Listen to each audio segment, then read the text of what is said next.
The alarm bells rang through the massive alien ship like thunder. Captain Zextera's 6 eyes blinked rapidly as he read the sensor data on his command screen. His purple skin turned pale as he understood what the numbers meant. Kepler 442. Star system was breaking apart at the edges of reality itself. "How many fractures did you count?" he asked his science officer. Dr. Kilmorgan. The doctor's tentacles moved nervously over his control panel as he double-checked the readings. 17 confirmed dimensional breaks, Captain. Each one is growing larger by the hour. The reality fabric in this system is coming apart like old cloth. Captain Zexthara had been exploring space for over 200 years. He had seen stars explode, black holes swallow entire planets, and energy storms that could melt metal ships in seconds. But he had never seen anything like this. The space around them was literally cracking open, showing glimpses of other dimensions. Behind the breaks, the galactic survey ship Celestial Dawn was the pride of the Vorthan Empire. It was 3 miles long and carried the most advanced science equipment in known space. 5,000 of the galaxy's smartest beings worked on this ship. They had solved problems that other species thought impossible, but now they faced something that made their great minds feel small and helpless. "The smallest fracture is still bigger than our ship," reported Lieutenant Veltara from the navigation station. "Our computers say these breaks could spread 2 nearby star systems if we don't stop them soon." The captain looked at the main viewing screen. Space itself looked wrong here. Instead of the normal black dotted with stars, there were bright tiers that showed swirling colors and impossible shapes. Through some of the cracks, they could see other universes with different laws of physics. In one crack, water flowed upward in streams. In another, light bent in circles. "Begin emergency protocols," Captain Zexthera ordered. "Get our best repair teams working on the smallest fracture first. Maybe we can learn how to fix the others." For 3 weeks, the aliens worked without rest. They used energy beams that could cut through solid rock. They tried force fields that could hold back exploding stars. They sent robot probes with the most advanced computers in the galaxy. Nothing worked. Every time they tried to close a fracture, it either stayed the same size or grew bigger. Dr. Kilmorgan had not slept in 5 days. His laboratory was filled with floating screens showing complex math equations. Each equation was trying to solve the puzzle of how to fix broken space. But every answer led to the same conclusion: their technology was not strong enough. Captain Dr. Kilmorgan said over the ship's communication system, "I have run every calculation possible. Our most powerful stabilization equipment can only handle 3 small fractures at the same time. We have 17 fractures, and some of them are huge. At our current rate, we can maybe fix 1 fracture every 2 months. By then, the others will have grown too large to stop." The bridge fell silent. Every alien crew member knew what this meant. If they could not fix these breaks in space, the damage would spread like cracks in glass. First, this star system would be destroyed, and the fractures would reach the next system and the next, until whole sections of the galaxy were torn apart. Captain Zexthera made the hardest choice of his long career. Send out a distress signal to all nearby ships. We need help, even if it means asking other species for assistance. The Vorthan Empire was proud. They rarely asked other species for help, because they believed their technology was the best in the galaxy. But this was bigger than pride. This was about survival. The distress signal traveled through space for 2 days before it reached the closest ships. Most of the vessels that received the message were too far away to help. Others read the report about dimensional fractures and decided the problem was too dangerous to approach. But one signal reached a small human ship in the asteroid belt around Earth's solar system. The mining transport Lucky Strike was pulling metal ore from a large asteroid when Communications Officer Lisa Park picked up the alien message. "Hey, Jake," she called out to the ship's chief engineer. "We got some aliens asking for help with broken space or something. Want me to ignore it?" Jake Sullivan floated up from the engine room, wiping grease off his hands with an old rag. He was a big man with gray hair and arms strong from years of manual work. His clothes were simple work overalls, covered in oil stains and scorch marks. "From welding torches? Broken space?" Jake asked, reading the message on Lisa's screen. Sounds like dimensional fractures. We see those sometimes near the big mining operations. Usually means someone dug too deep or used too much explosive. Lisa looked confused. These aliens make it sound like the end of the world. 17 fractures that might destroy whole star systems. Jake shrugged and scratched his beard. 17 ain't that many. Remember last year when the Mars Mining Company cracked open 32-dimensional holes with one bad drill? We fixed those in a weekend. The other crew members gathered around to read the alien message. Pete Rodriguez, the second in command, whistled low. These Vorthan guys sound pretty scared. Says here they've been working on this for weeks with no progress. Well, Jake said, looking at the star charts, Kepler 442 is only 3 days away if we push the engines hard. Might as well take a look. Could be good practice for the crew. Amy Chen, their navigation specialist, plotted a course to the troubled star system. Should I send a message back to these aliens? Let them know we're coming? Jake thought about it for a moment. Sure, but keep it simple. Tell them we'll be there in 3 days, and we'll see what we can do about their space problems. The message that reached Captain Zexthera was very different from what he expected. Most distress responses came with detailed technical specifications, crew qualifications, and equipment lists. The human message was only one sentence. On our way, we'll fix your broken space. Arrive Tuesday. Dr. Kilmorgan read the message 3 times.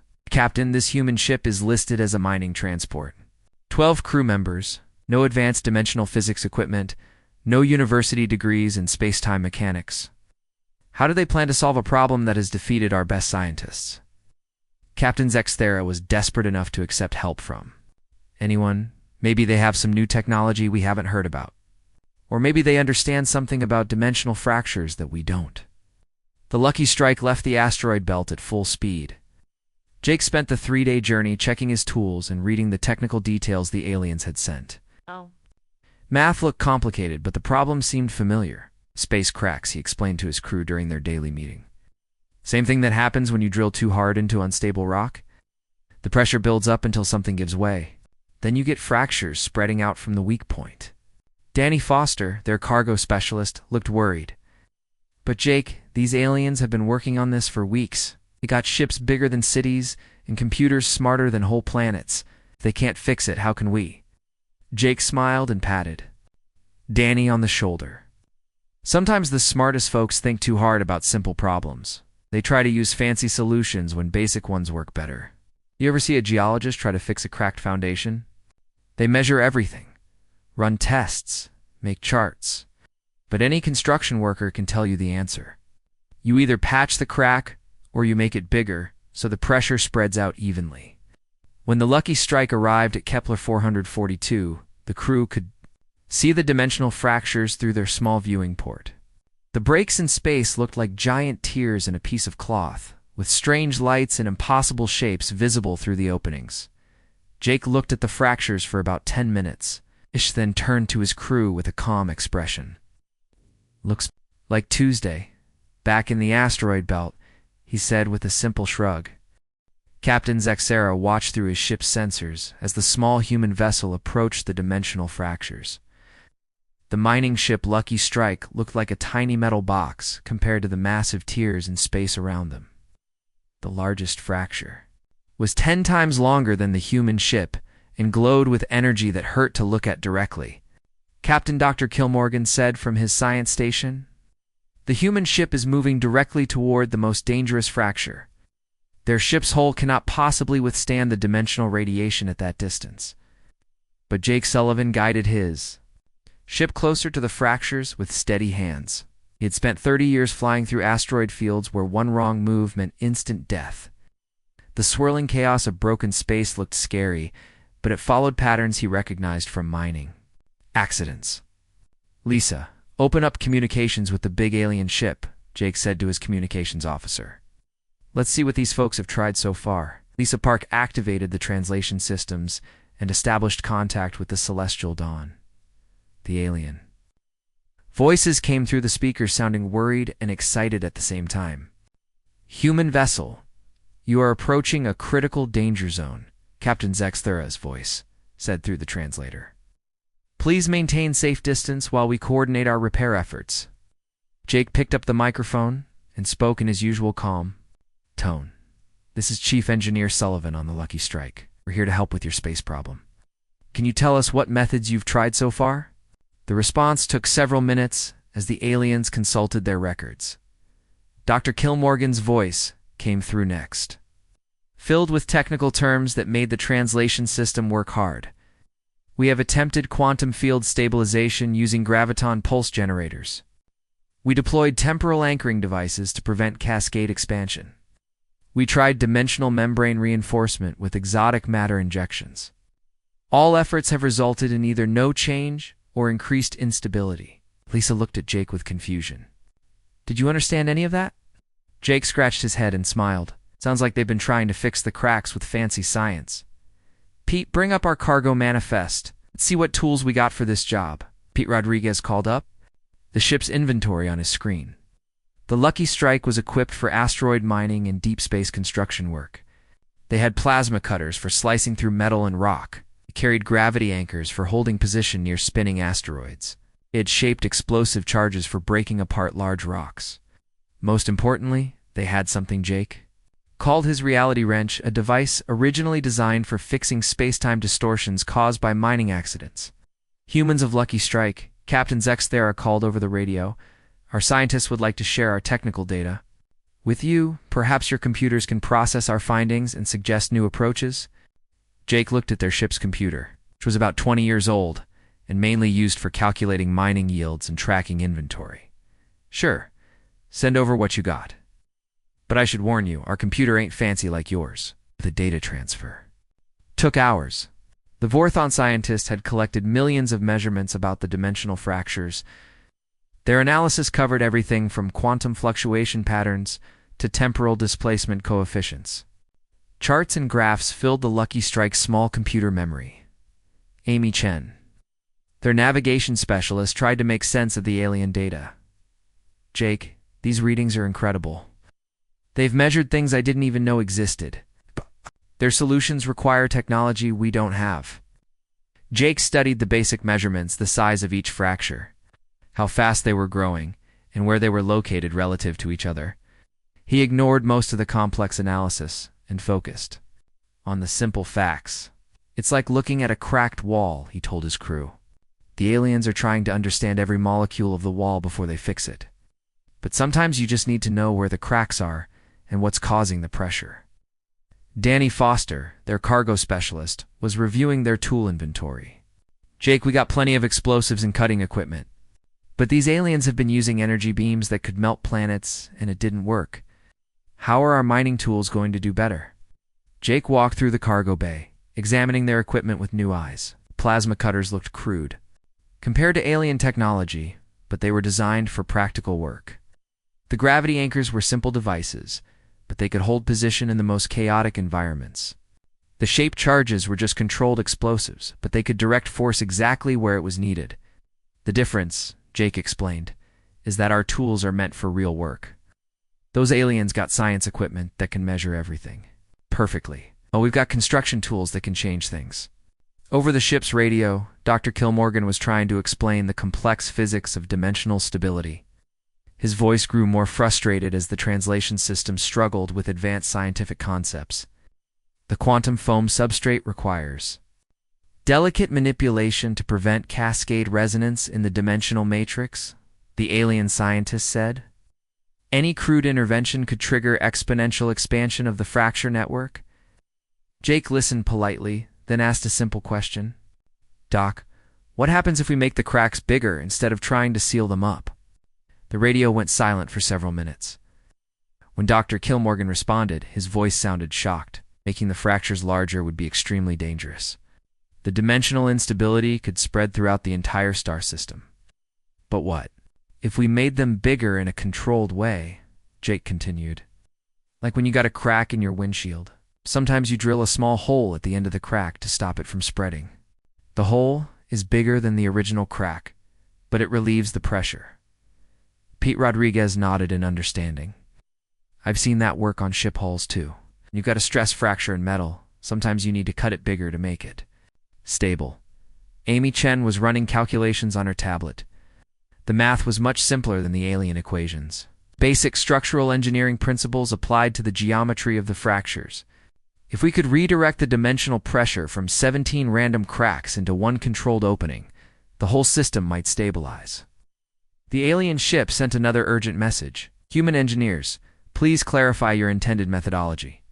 Our models cannot predict the outcome of deliberately expanding dimensional fractures. Jake picked up the microphone again. We're thinking about treating this like a controlled demolition. Instead of trying to patch 17 holes, we make one bigger hole in the right place and let all the pressure go through there. Captain Zexthera's voice came back immediately. This approach contradicts all established principles of dimensional physics. Our best scientists have spent decades studying these phenomena. It might be the problem, Jake said gently.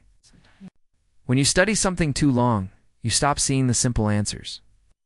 We deal with space cracks all the time in the mining business. They're dangerous, but they follow basic rules. Danny Foster was already preparing the mining charges according to Jake's specifications. Each explosive device was designed to create precise fractures in rock and metal. Jake, if we're really going to do this, we better start with the smallest crack and see what happens. Lisa Park was monitoring communications from both ships. The aliens were having heated discussions in their own language, with the translation system picking up words like reckless and primitive and impossible. Jake looked out at the dimensional fractures through the cargo bay window. The tiers in space pulsed with energy that made patterns like breaking ice or cracking glass. The physics might be advanced, but the problem looked familiar. All right, folks, he said to his crew, let's show these aliens how we fix things in the mining business. Amy, plot us a course to the smallest fracture. Danny, prep a light charge just enough to test our theory. Pete, monitor the ship's systems in case we need to back off quick. The Lucky Strike moved toward its target. Carrying tools that the galaxy's most advanced scientists had never considered using, Jake Sullivan was about to apply 30 years of practical experience to a problem that had stumped the greatest minds in space. Jake Sullivan guided the Lucky Strike toward the smallest dimensional fracture while his crew prepared their equipment. The tear in space was only 50 feet long, but it glowed with energy that made the air around it shimmer like heat waves. Through the crack, they could see glimpses of another universe, where the stars were green instead of white. Danny, how's that mining charge looking? Jake asked over the ship's communication system. Danny Foster checked the explosive device one more time. It was a standard-shaped charge used for breaking apart stubborn asteroids. The device was designed to focus the explosion in a specific direction, creating clean fractures in rock and metal. Ready to deploy, Jake? But I still think we're crazy for trying this. On the alien ship Celestial Dawn, Dr. Kilmorgan watched the human preparations through his sensors. His tentacles moved nervously over his control panel as he recorded everything for later analysis. The humans were about to attempt something that went against every principle he had learned in 200 years of studying dimensional physics. Captain, Dr. Kilmorgan said to Zexthera, the humans are positioning an explosive device near the fracture. The energy signature suggests a crude chemical reaction, rather than controlled energy manipulation. This could cause catastrophic expansion. Captain Zexthera had given orders for his ship to move to a safe distance, but he kept watching through the long-range sensors. Part of him hoped the humans would succeed, but his training told him they were about to make the problem. Much worse, Jake positioned the Lucky Strike exactly where Amy Chen's calculations indicated. The navigation specialist had used basic engineering math to find the stress points around the fracture. Her equations were simple compared to the complex formulas the aliens used, but they were based on real experience with similar problems.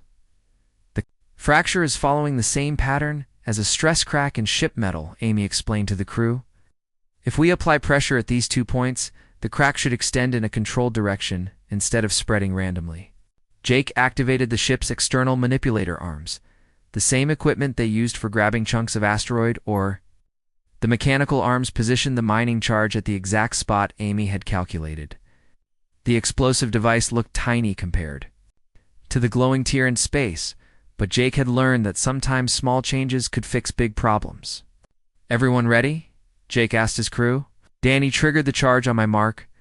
Lisa, keep the communication line open with the aliens in case they need to move their ship. Pete, monitor our engines in case we need to back off quick. The crew of the Celestial Dawn watched their sensors with growing alarm. The energy readings around the fracture were spiking as the human device activated. Dr. Kilmorgan's instruments detected gravitational waves and quantum fluctuations that his computers couldn't predict. The dimensional matrix is destabilizing, Dr. Kilmorgan reported. The humans have triggered cascade resonance in the quantum substrate. The fracture is beginning to expand exponentially. But Jake was watching the fracture with eyes trained by decades of controlled demolition work. The crack was indeed growing larger, but it was following the path Amy had predicted. Instead of spreading in random directions like broken glass, the fracture was extending in a single line toward another nearby crack. It's working, Amy said, checking her readings. The dimensional pressure is flowing through the new channel we created. The random energy discharge is becoming focused. The two fractures connected with a flash of light that briefly outshone the local star. For a moment, the combined tier in space looked twice as dangerous as before. The alien sensors detected massive energy fluctuations that should have meant disaster. But then something unexpected happened.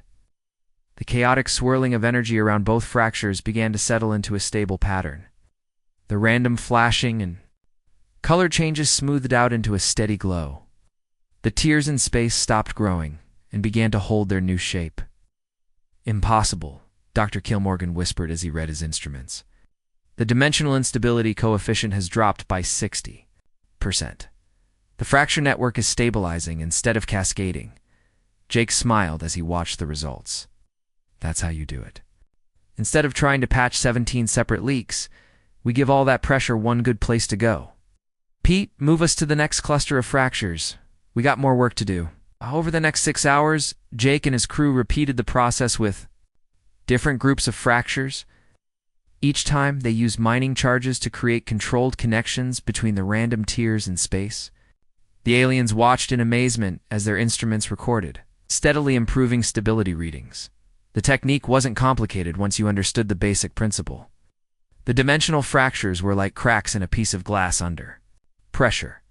Fighting each crack individually was like trying to hold broken glass together with tape. But if you gave all that pressure one main channel to flow through, the whole structure became stable. Amy Chen ran the calculations for each group of fractures, treating them like structural engineering problems. Her tablet computer was 20 years old and couldn't run the advanced simulations the aliens used. But it was perfect for basic math about stress, pressure, and load distribution. The next group has 5 fractures in a rough circle, Amy reported. If we connect them in sequence, the energy should flow in a stable loop instead of building up pressure.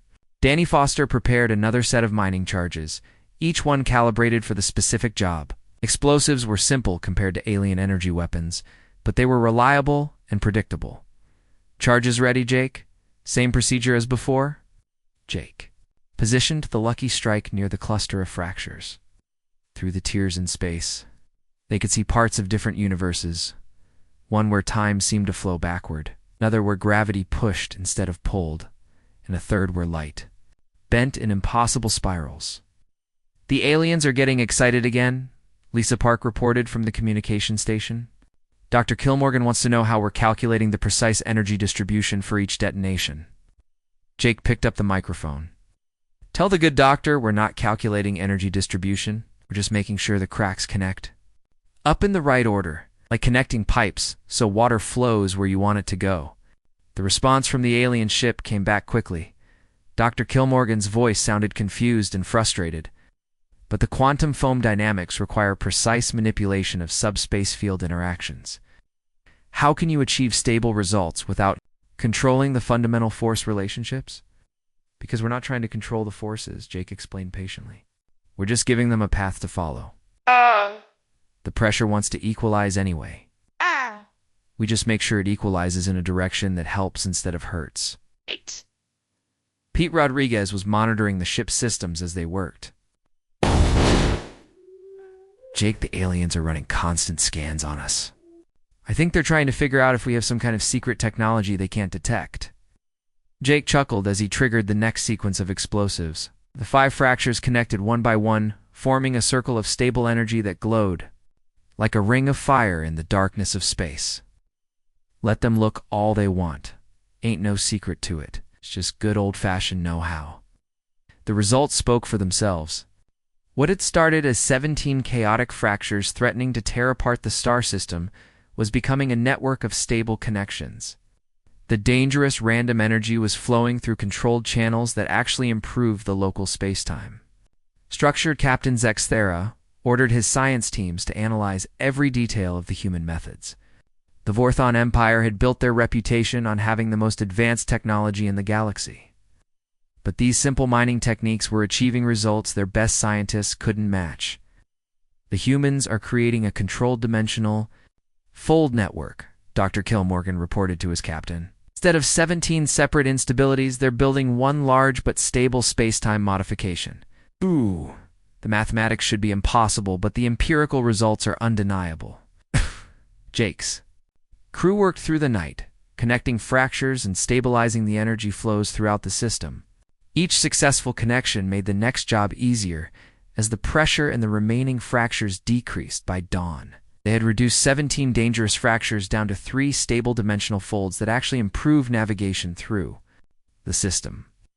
Jake looked at their handiwork with satisfaction and turned to his crew. Good work, folks. Time to clean up our tools and head home. We got that asteroid mining contract to finish back in the belt.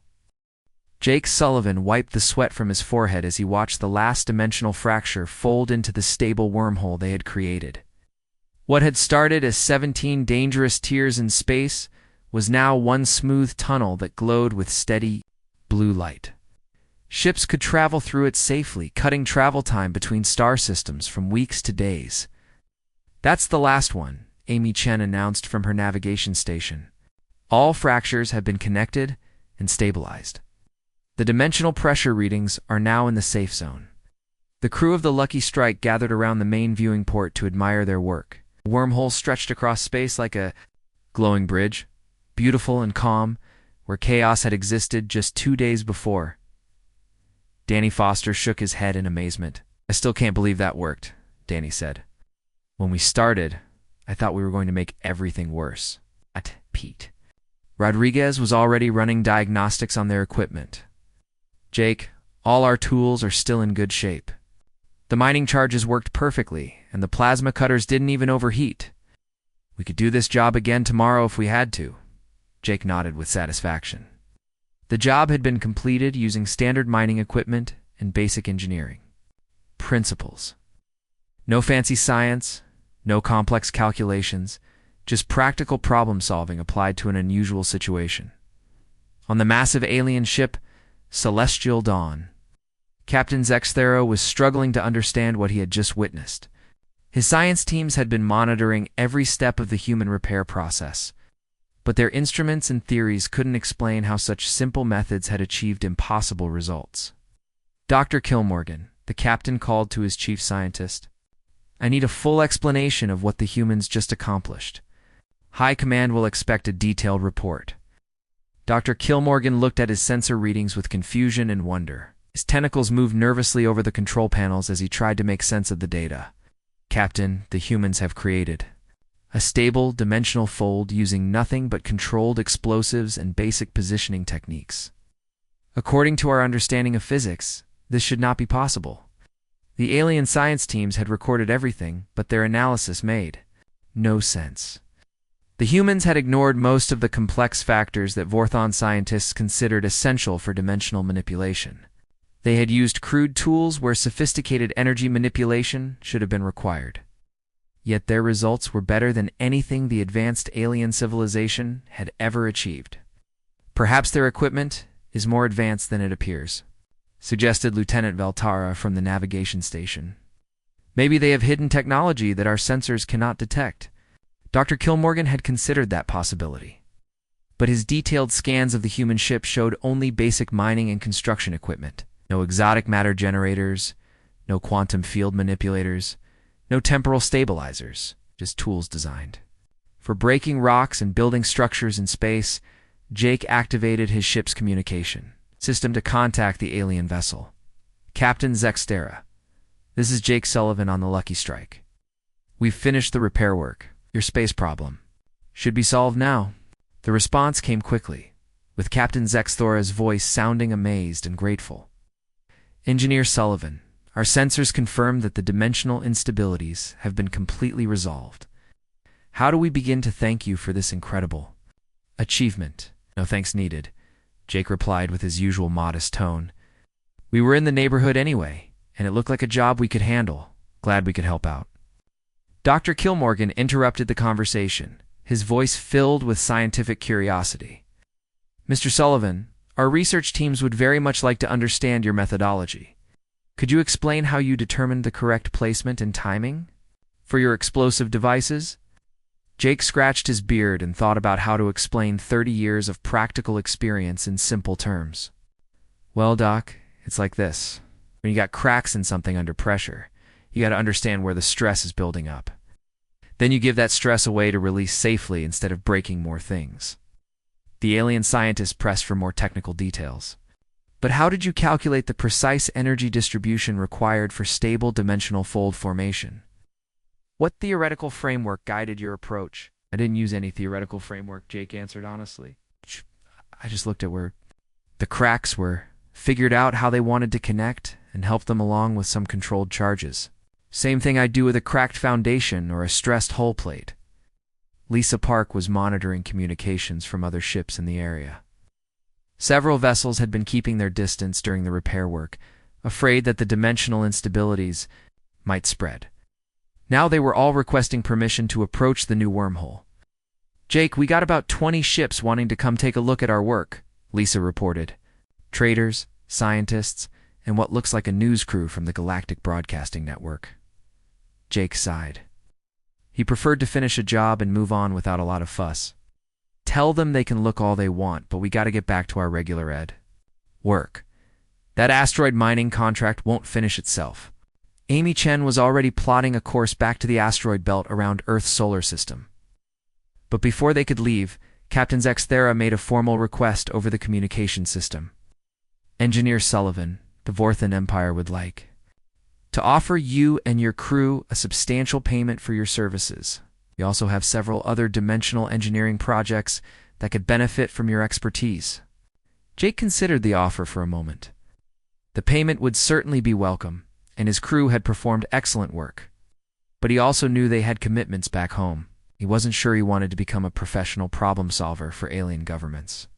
We appreciate the offer, Captain, Jake replied, but we got existing contracts to fulfill. Maybe next time you have a space problem, you could try our approach first. This might save you some time and trouble.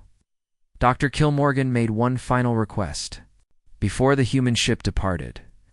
Mr. Sullivan, would you be willing to share your technical procedures with our Science Academy? Your methods could revolutionize our approach to dimensional engineering. Jake laughed good-naturedly. Doc, there ain't much to share.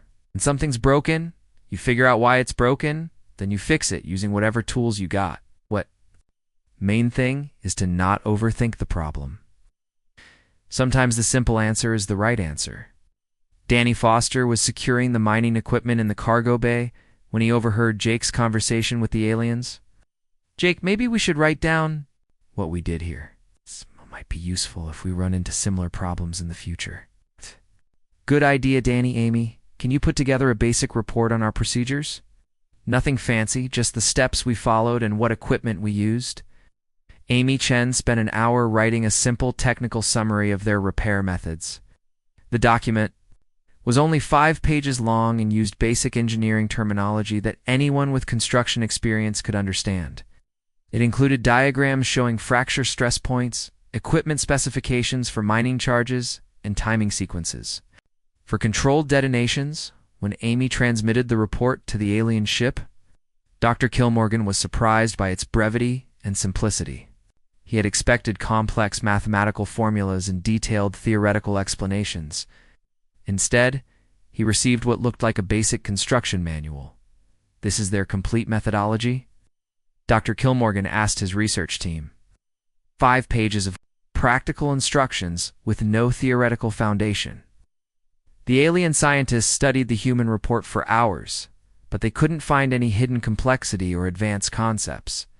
The humans had literally treated dimensional fractures like cracks in a wall, using construction techniques to guide the breaks in useful directions, as the Lucky Strike prepared to depart. Jake took one last look at the stable wormhole they had created. Ships were already beginning to use the new passage, their journey times reduced from weeks to days. The dangerous dimensional crisis had become a valuable improvement to local space travel. "Good work, everyone," Jake told his crew. "Let's head home and see what other jobs are waiting for us." A small mining ship activated its engines and departed the Kepler 442 system, leaving behind a marvel of engineering that would be studied and used for generations. The crew settled into their normal routine, treating the dimensional repair as just another successful project in their long careers of fixing problems in space. 3 months after Jake Sullivan and his crew left the Kepler 442 system, the wormhole they had accidentally created became the most important trade route in that section of the galaxy. Ships that used to take 4 weeks to travel between the Vorthon Empire and the Centauri colonies could now make the same journey in 3 days. Captain Zexthura stood on the bridge of the Celestial Dawn, watching cargo vessels from dozens of different species use the stable dimensional fold. The humans had turned a disaster into the galaxy's newest shortcut. Trade profits in the region had increased by 300%, and the Vorthon Empire was charging fees for passage through what they now called the Sullivan Gateway.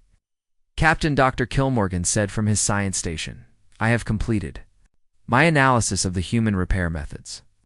High Command has requested a full technical report." Zexthera looked at the thick document his science officer had prepared. The report was over 2,000 pages long and filled with complex equations trying to explain how simple mining techniques had solved their most challenging dimensional physics problem. "What did you conclude, Doctor?" the captain asked. Dr. Kilmorgan's tentacles moved nervously. "The humans achieved stable dimensional manipulation through what I can only describe as aggressive simplification. They ignored 90% of the relevant physics and focused only on the basic mechanical properties of space-time fractures." The report had already been transmitted to the Vorthon High Command.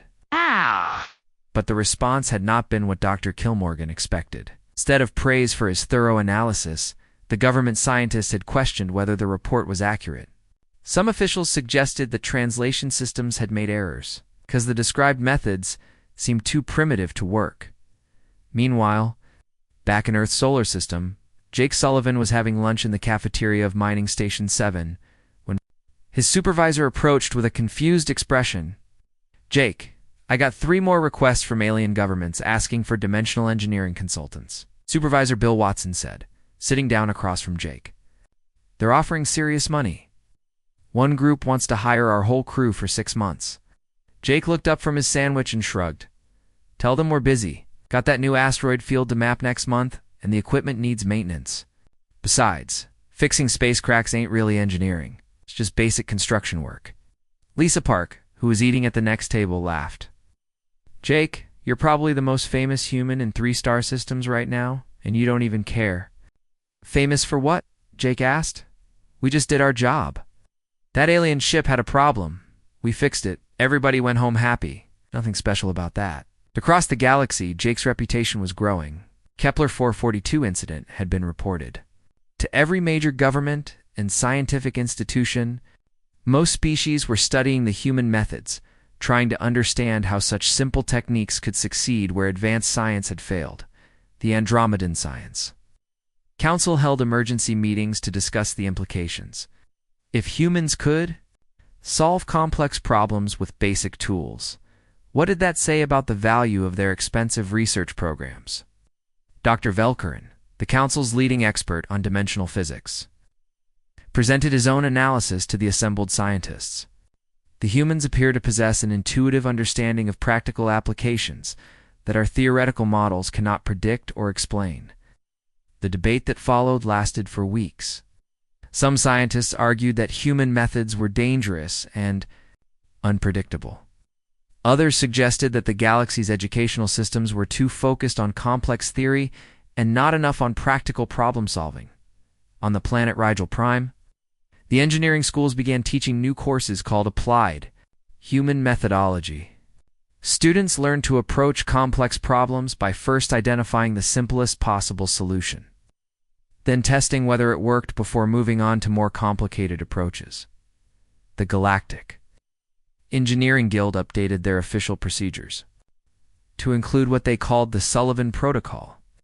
When faced with dimensional instabilities, engineers were now required to consider controlled expansion methods before attempting traditional stabilization techniques. But Jake Sullivan remained unaware of his influence on galactic education and engineering practices. He continued his regular work in the asteroid belt, occasionally grumbling when reporters tried to interview him about advanced dimensional physics. "I don't know nothing about advanced physics," he told a journalist from the Galactic Science Network. "I just know how to fix things that are broken. Space cracks, busted engines, leaky air systems. It's all the same basic principles. Find the problem, use the right tool, get the job done." The interview was broadcast across 47 star systems and became required viewing in engineering schools. Universities began offering degrees in practical problem resolution based on human approaches to technical challenges. Amy Chen received offers from 3 different alien governments to head their space engineering departments. She turned them all down to stay with Jake's crew, but she did start teaching weekend classes on basic structural engineering for alien students who visited Earth.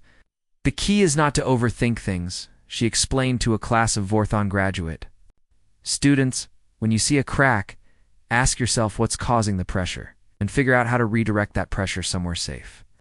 The math doesn't have to be complicated if you understand what you're trying to accomplish." Danny Foster found himself in demand as a demolitions expert after word spread about his precise use of mining charges for dimensional repair work. He received consultation requests from construction companies building in areas with unstable spacetime, but he preferred to stick with asteroid mining. "Blowing things up is easy," Danny told the reporters who occasionally found him. "The hard part is making sure you blow them up in exactly the right way. That takes experience you can't learn from books." Pete Rodriguez became something of a celebrity among spacecraft maintenance crews when other species learned about human approaches to engine repair and system troubleshooting. The Reguline Space Navy hired him to train their mechanics in intuitive diagnostics. "Most problems make noise before they become serious problems," Pete explained to his alien students. "If you listen to your equipment and pay attention to how it feels when it's running right, you can catch issues before they become expensive repairs." The biggest changes happened in the Vorthon Empire itself. High Command quietly began recruiting human engineers for their most challenging projects. They discovered that problems which had stumped their best scientists for years could often be solved by humans with practical experience in similar situations. Dr. Kilmorgan was assigned to work with a human engineering team on a project involving unstable wormholes near the galactic core. At first he tried to explain the complex physics involved, but the human team leader just asked him to show them where the problems were located. "We don't need to understand why the wormholes are unstable," the human engineer explained. "Just need to know what they're doing wrong so we can help them do it right."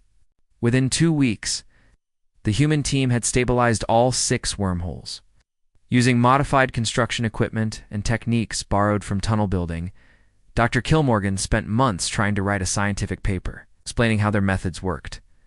But he eventually gave up and simply reported that the problems had been solved. Back on Mining Station 7. Jake Sullivan was finishing his shift when Bill Watson brought him another request from alien scientists. This one was from the Galactic University Consortium, asking Jake to accept an honorary doctorate in applied dimensional engineering. Jake read the formal invitation and handed it back to his supervisor. "Tell them thanks, but I already got a job. Besides, I never even finished high school. Don't seem right to give someone like me a fancy degree."